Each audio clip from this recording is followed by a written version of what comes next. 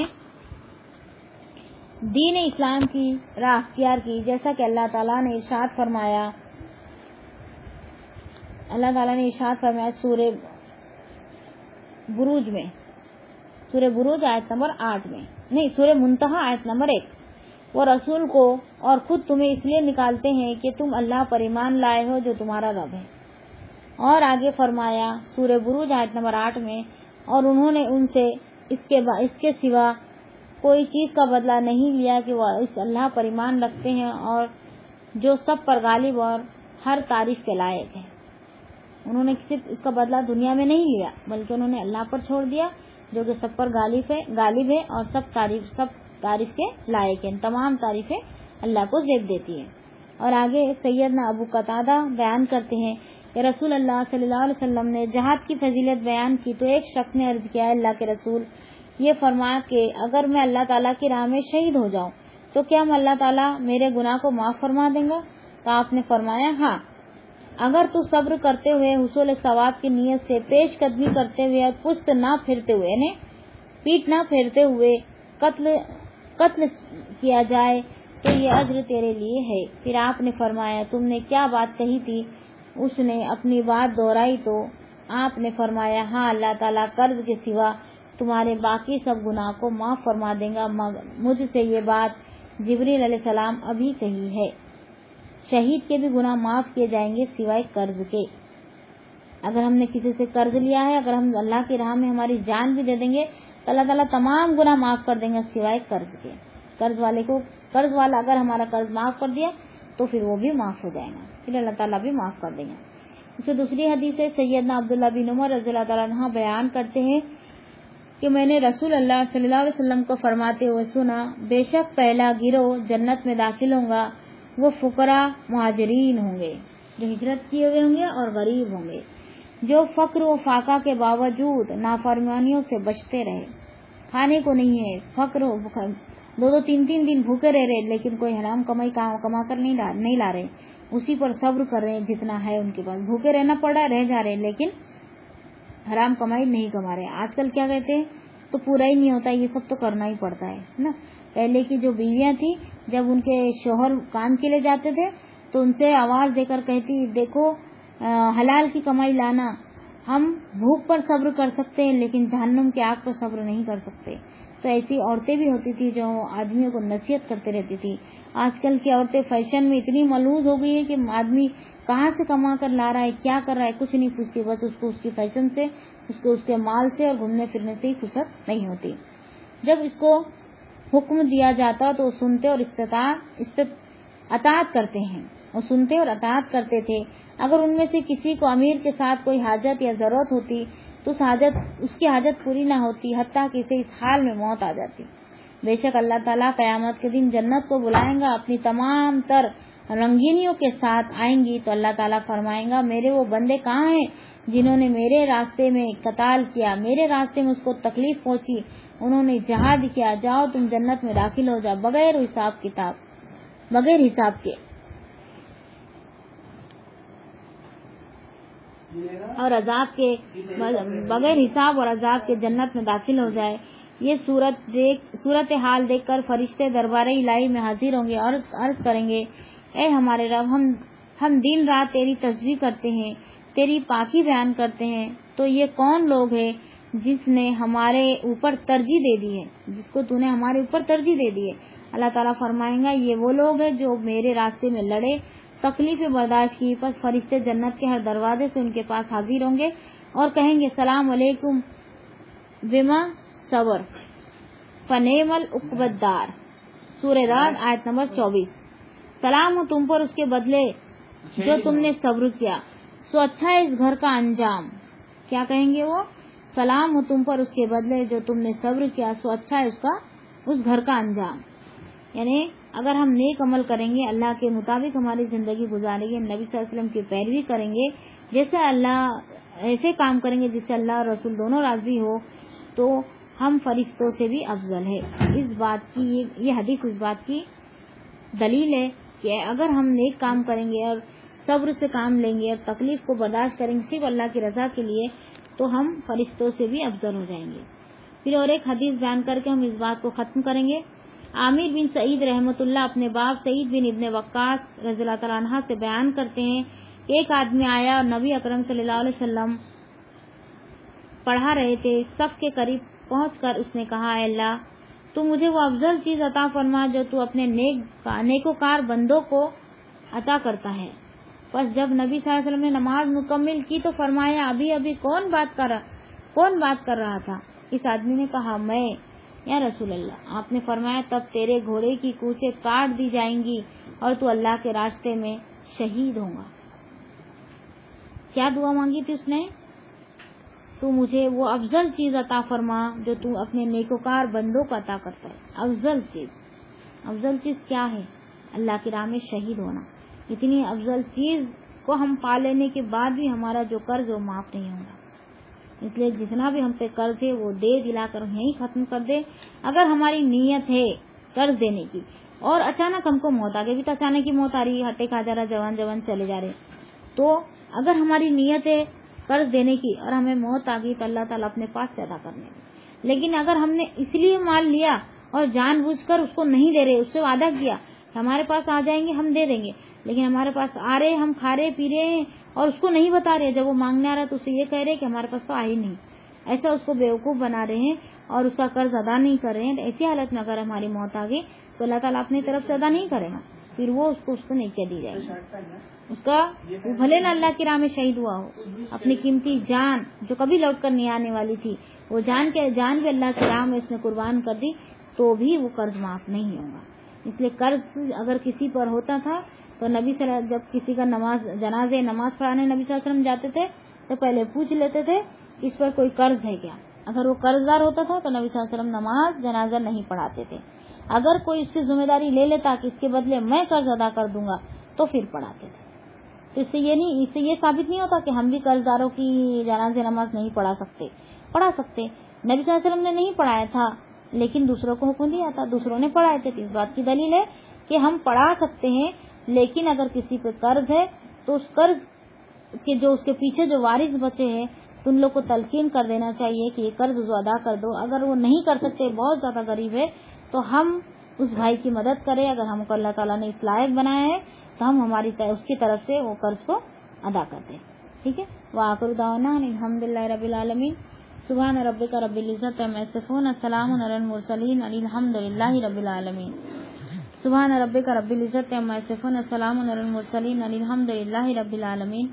بسم اللہ الرحمن الرحیم. والعصر ان الانسان لفی خسر الا الذین آمنوا وعملوا الصالحات وتواصوا بالحق وتواصوا بالصبر. السلام علیکم ورحمۃ اللہ وبرکاتہ.